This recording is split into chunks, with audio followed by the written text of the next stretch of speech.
Hi students, today we are going to solve our grade 7 exercise 5 question number 7 और 7 के part 1, 2, 3 करेंगे। फिर उसके बाद हम क्वेश्चन नंबर 8 करेंगे और उसका पार्ट 1, 2, 3 करेंगे। तो चलिए अपने क्वेश्चंस को स्टार्ट करते हैं। क्वेश्चन नंबर 7 का पार्ट 1 जो है वो ऑलरेडी यहाँ पे मैंने लिख दिया है। यहाँ पे हमें इसको करना क्या है, इसको क्वेश्चन हमें सॉल्व करने हैं। Simplify the following. यहाँ पर अगर देखिए जाए तो हमें क्वेश्चन दिया हुआ है 2 exponent 3 multiply 2 exponent 5 and then this bracket is divided by 2 and its exponent is 8। तो इसको सॉल्व किस तरीके से करेंगे। सबसे पहले जैसे हमने अपने जितने भी लॉस पढ़े हैं उसके अंदर अगर हमारे पास बेसिस सेम होती हैं तो हमारी पावर्स ऐड हो जाती हैं। तो उसी तरीके से सॉल्व करते हैं इसको भी।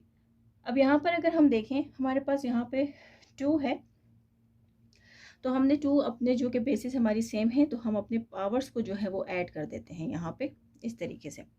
और फर्दर जो है वो 2 और उसकी पावर को 8 ही रहने देते हैं। आगे चलते हैं। अब 3 के अंदर मैंने 5 को ऐड किया तो मेरे पास आ गया 8। अब ये डिवाइड हो रहा है 2, इसकी पावर है 8।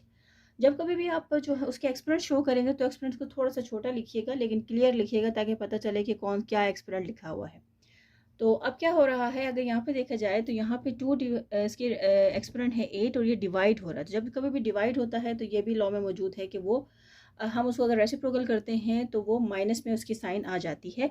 किसकी, हमारे राइट हैंड साइड के जो भी डिजिट्स होते हैं उनकी बात हो रही है।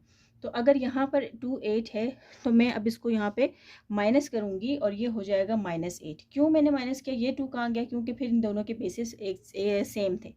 तो अब यहाँ पर मेरे पास जो आ गया है आंसर वो आता है 2 नॉट। 2 नॉट का मतलब है कि 8 में से 8 सब्ट्रैक्ट किया तो कुछ भी नहीं आया, नॉट आ गया। लेकिन अब हमें ये मालूम है कि x नॉट जो होता है वो होता है 1 के इक्वल। तो इस तरीके से हमारा आंसर आएगा यहाँ पर 1। तो यहाँ पर जो है आपने ये जितने भी क्वेश्चन हैं एक्सरसाइज 5 में सारे के सारे हमने अपने लॉस को जो है वो सामने रखते हुए करने हैं। तो आपने लॉस को जो है वो बिल्कुल नहीं भूलना, उसको जो है बार बार रिपीट करते रहें। जितने क्वेश्चन आप करेंगे उतनी ज़्यादा जो है आप लोग उसमें परफेक्ट होंगे। तो इस तरीके से हमने क्वेश्चन नंबर 7 का पार्ट 1 जो है उसको कंप्लीट कर लिया है। आप लोग यहाँ से इसका स्क्रीन भी ले सकते हैं। फर्दर चलते हैं इसके पार्ट 2 की तरफ। तो अब पार्ट 2 जो है उसमें भी हमें इसी तरीके से एक्सपोनेंट्स दिए हुए होंगे, वो हमने सॉल्व करने होंगे। तो मैं यहाँ पे क्वेश्चन उतार लेती हूँ। क्वेश्चन नंबर 7 का पार्ट 2 है और ये हमें क्वेश्चन बता रहा है 1/3 और इसका एक्सपोनेंट है 5 और ये डिवाइड हो रहा है 1/3 और इसकी पावर जो है वो है 4 और फिर जो है डिवाइड हो रहा है 1/3 और इसकी पावर 1 है। इस वजह से कुछ भी नहीं लिखा हुआ। जब यहाँ पे कुछ भी नहीं लिखा होता इसका मतलब इसकी पावर 1 होती है। तो चलिए अब इसको किस तरीके से सॉल्व करेंगे। हम अगर देखा जाए तो हम तीनों टर्म्स को एक साथ भी कर सकते हैं, लेकिन ज़्यादा बेहतर यही है कि पहले हम 2 टर्म्स को करें, उसके बाद फिर जो भी हमारा आंसर आता है उसको फिर हम तीसरे टर्म के साथ सॉल्व करते हैं। तो यहाँ पर भी अगर हम देखें तो हमारे पास यहाँ पे दोनों बेसिस हमारी बिल्कुल सेम है, तो हम उसको एज इट इज़ उतार लेंगे। अब यहाँ पर जो इसकी एक्सपोनेंट है वो है 5 और जबकि इसकी एक्सपोनेंट है 4 और ये है बीच में डिवाइड का साइन। तो ये डिवाइड का साइन एक्चुअली हमें बता रहा है कि यहाँ पर इसकी पावर जो है वो नेगेटिव साइन के साथ आएगी, तो ये है -4। अब बाकी जो हमारा जो टर्म है उसको मैं एज इट इज़ उतार लेती हूँ। अब यहाँ पे इसको फर्दर अगर हम सॉल्व करते हैं तो 5 में से 4 किया तो हमारे पास 1 आता है और 1 हम लिखते नहीं हैं। ये तो मैंने आप लोगों को लिख के दिखा दिया है, लेकिन इसको लिखेंगे नहीं। अब यहाँ पर भी इसी तरीके से आओ क्या है। अब इसको फर्दर किस तरीके से सॉल्व करेंगे। अब यहाँ पर 1/3 उसकी एक्सपोनेंट है 1 और ये इसकी एक्सपोनेंट भी 1 ही है, यानी इसकी पावर भी 1 ही है। तो हम ये भी डिवीजन में है तो ये -1 होगा। जब ये -1 होगा तो इसकी पावर आ जाएगी नॉट में और हमें ये मालूम है कि x नॉट होता है 1 के इक्वल। तो इस तरीके से इसका भी हमारा आंसर आ रहा है 1। तो इस तरीके से हमने अपना क्वेश्चन नंबर 7 का पार्ट 2 भी कंप्लीट कर लिया है। दोनों में सेम लॉज यानी x नॉट वाला नॉट जो लॉ जो है वो ही अप्लाई हो रहा है, तो उसी के मुताबिक इसको हमने सॉल्व करना था। चलें अपने फर्दर क्वेश्चन की तरफ, क्वेश्चन नंबर 3 की तरफ चलते हैं जो कि क्वेश्चन नंबर 7 का लास्ट पार्ट है। तो अब उसमें हमें क्या करना है तो ये भी देख लेते हैं। अगर आप लोग मेरे चैनल पे नए हैं और आप लोगों ने अभी तक मेरे चैनल को सब्सक्राइब नहीं किया तो प्लीज़ आप मेरे चैनल को ज़रूर सब्सक्राइब करें, बल्कि अभी सब्सक्राइब करें ताकि मेरी आइंदा आने वाली तमाम वीडियोस आपको जो है वो मिलती रहें। बाकी इस एक्सरसाइज के जो प्रीवियस जितने भी क्वेश्चंस हैं वो सारे के सारे मैं इस अपने वीडियो के डिस्क्रिप्शन बॉक्स में उसका लिंक शेयर कर दूँगी, तो आप लोगों को उनको देखना आसान हो जाएगा। तो क्वेश्चन नंबर 7 का पार्ट 3 जो है उसका मैं क्वेश्चन उतार लेती हूँ। वो है -3/4 और इसका जो एक्सपोनेंट है वो है 4 मल्टीप्लाई -3/4 और इसका एक्सपोनेंट है 2 और यहाँ पर हम अपने स्क्वायर ब्रैकेट को क्लोज करते हैं, आगे पढ़ते हैं। आगे हमें दिया हुआ है स्क्वायर ब्रैकेट 3/4 और इसकी एक्सपोनेंट है 2 और फिर इसकी पावर है 3। अब अगर यहाँ पर क्वेश्चन में आप देखें, यहाँ पर तो हमें कोई ब्रैकेट स्क्वायर ब्रैकेट जो है वो स्क्वायर ब्रैकेट की कोई एक्सपोनेंट नहीं दिया हुआ, लेकिन यहाँ पर दिया हुआ है।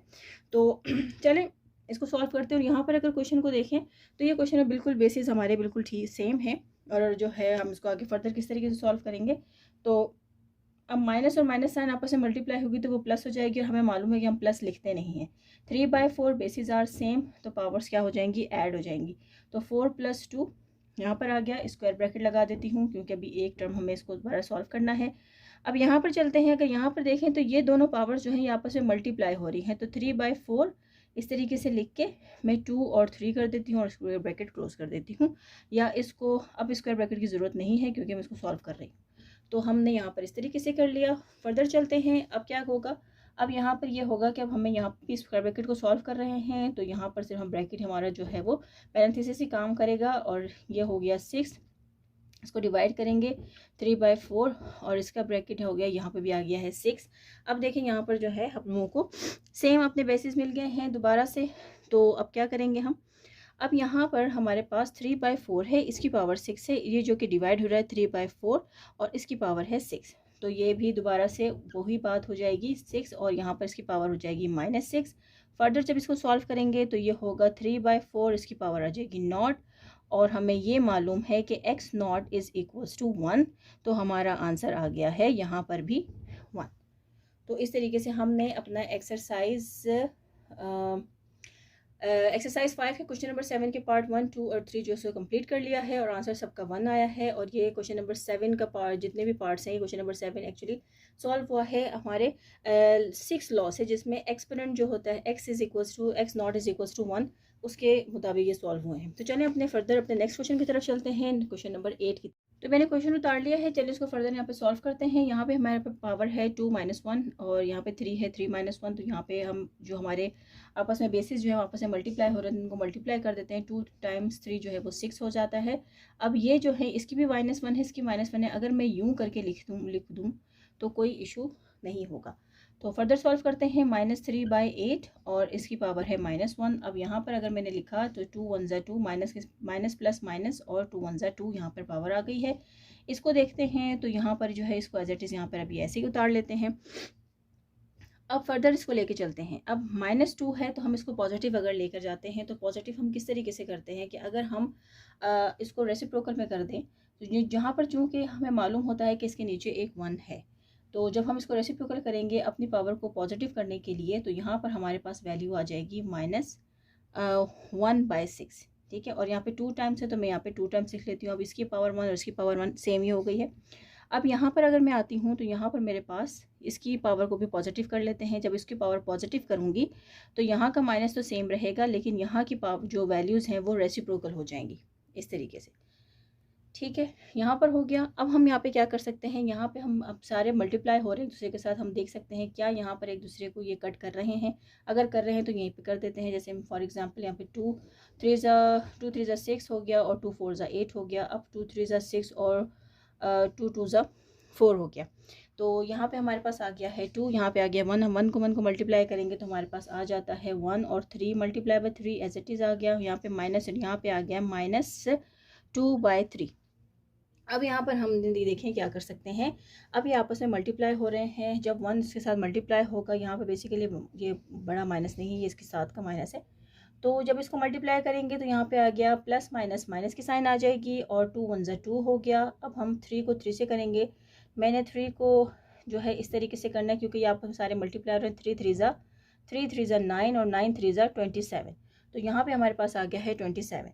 तो यही हमारा आंसर है। यहाँ पर आपको थोड़ा सा इस क्वेश्चन में जो है इसे ब्लैंक्स में आपने बहुत ज़्यादा ध्यान से काम करना है और आप लोगों ने ये देखना है कि आपकी जो भी एक्सपोनेंट्स हैं वो किस में दिए हुए हैं। अगर वो आपको नेगेटिव में दिए हुए हैं तो आप उसको पॉजिटिव में कन्वर्ट करेंगे। तो चलिए अपने नेक्स्ट क्वेश्चन की तरफ चलते हैं जो कि पार्ट 2 है इसका, और वो हम जो है हमसे पूछ रहा है। तो ब्लैंक में हमारा क्या आंसर आएगा, क्योंकि मैंने यहाँ पे क्वेश्चन लिखा नहीं था तो उसके ब्लैंक में फर्स्ट ब्लैंक जो है यहाँ पर मैं लिख देती हूँ ब्लैंक्स। तो फर्स्ट ब्लैंक में हमारा आंसर आ रहा है -2/27 आया था। तो ये हमारा आंसर है फर्स्ट ब्लैंक का। तो फर्दर चलते हैं अपना क्वेश्चन नंबर इसके पार्ट 2 की तरफ। पार्ट 2 जो है उसमें हमें बताया हुआ है, क्वेश्चन है हमारा 4 - 1 मल्टीप्लाई 3 - 1 और ये डिवाइड हो रहा है 12 - 1। जी हाँ, 12 - 1 से। तो इसकी उसने हमसे ब्लैंक पूछी है। तो चलिए अभी देखते हैं क्या हो सकता है। यहाँ पे आपस में दोनों मल्टीप्लाई हो रहे हैं, तो यहाँ पर उनको मल्टीप्लाई कर देते हैं। तो 4 3 ज़ा 12 हो गया। पावर इसकी -1 है, तो यहाँ पर अगर मैं -1 जो है वो कॉमन ले लेती हूँ तो भी ठीक है। फर्दर सॉल्व करते हैं। यहाँ पे डिवाइड है 12 और इसकी पावर भी है -1। तो अब इसको अगर मैं मल्टीप्लाई की साइन में करूँगी तो ये पॉजिटिव हो जाएगा। चलिए देखते हैं क्या कर सकते हैं। तो यहाँ पे हो गया है -1। अगर इसको मैं यहीं पे ले लेती हूँ, चूँकि ये आपस में माइनस हो रहा है और इसकी पावर -1 है, मैं नीचे नहीं लेकर गई हूँ। तो यहाँ पर अब मैं क्या कर सकती हूँ, यहाँ पे है 12 माइनस माइनस प्लस हो गया और प्लस माइनस माइनस हो गया।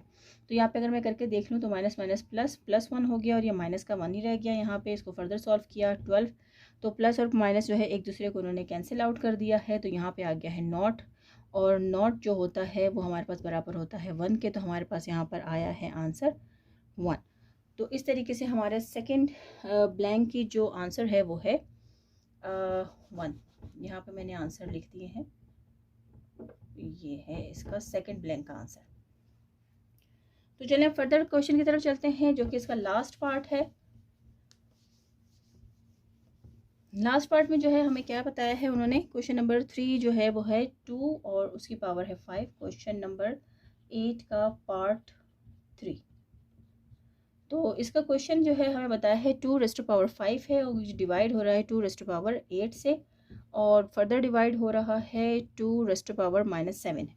तो अब इसको किस तरीके से सॉल्व करेंगे, अगर हम यहाँ पर देखें तो ये बाकी सारे क्वेश्चन आंसर जो है वो उसके आंसर मैंने ऊपर दिए हैं मेंशन, आप लोग उसको भी देख लीजिएगा। अब यहाँ पर अगर हम देखें तो यहाँ पर 2 इसकी पावर 5 है, डिवाइड की साइन बीच में है। तो डिवाइड की साइन का मतलब है कि यहाँ पे हमारी पावर जो है वो नेगेटिव हो जाएगी, यानी कि 2 इसकी पावर 5। तो यहाँ पर अगर, क्योंकि बेसिस अगर मैं सेम करती हूँ तो 2 और यहाँ पे आ जाएगा -8। बाकी अब यही वाली पावर भी माइनस ही हो रही है, तो इसको भी मैं माइनस करके, और यहाँ पे आएगा ये वाला माइनस। तो ये थोड़ा सा समझने वाली बात है। 2 अब यहाँ पर हम देखें आपस में मल्टीप्लाई कर सकते हैं इनको। सबसे पहले इन दोनों को कर देते हैं, प्लस माइनस माइनस आ जाएगा, और 8 में से जो है 5 चले गए तो हमारे पास 3 बच जाएगा। माइनस माइनस प्लस हो गया और यहाँ पे आ जाएगा 7। अब इसको फर्दर सॉल्व करेंगे तो ये हो जाएगा प्लस माइनस माइनस होगा, लेकिन साइन जो है वो चूँकि पॉजिटिव 7 जो है वो एक बड़ा नंबर है, तो हम हमेशा बड़े नंबर की साइन लेते हैं। करेंगे इसको सब्सट्रैक्ट, तो प्लस माइनस माइनस किया हमने तो 7 में से 3 किया तो +4 हमारे पास आ गया है। इस +4 का मतलब है कि हमने 2 को 4 टाइम्स करना है। तो 2 2 ज़ा 4 हो गया, 4 2 ज़ा 8 हो गया और 8 2 ज़ा 16 हो गया। तो हमारे पास आंसर आया है 16। तो इस तरीके से हमारी थर्ड ब्लैंक जो है उसका आंसर है 16। तो यहीं पे हमारे एक्सरसाइज 5 का क्वेश्चन नंबर 7 के 1 2 3 पार्ट्स और क्वेश्चन नंबर 8 के 1 2 3 पार्ट्स खत्म हो गए हैं। आई होप कि आप लोगों को वीडियो समझ में आई होगी। अगर आप लोगों को मेरी वीडियोस पसंद आ रही हैं तो प्लीज़ उसको लाइक करें, अपने फ्रेंड्स के साथ ज़रूर शेयर करें। अपना जहाँ पे रहें अपना ख्याल रखें और मेरे चैनल का बहुत ख्याल रखें और उसको सब्सक्राइब करना ना भूलें। Thank you.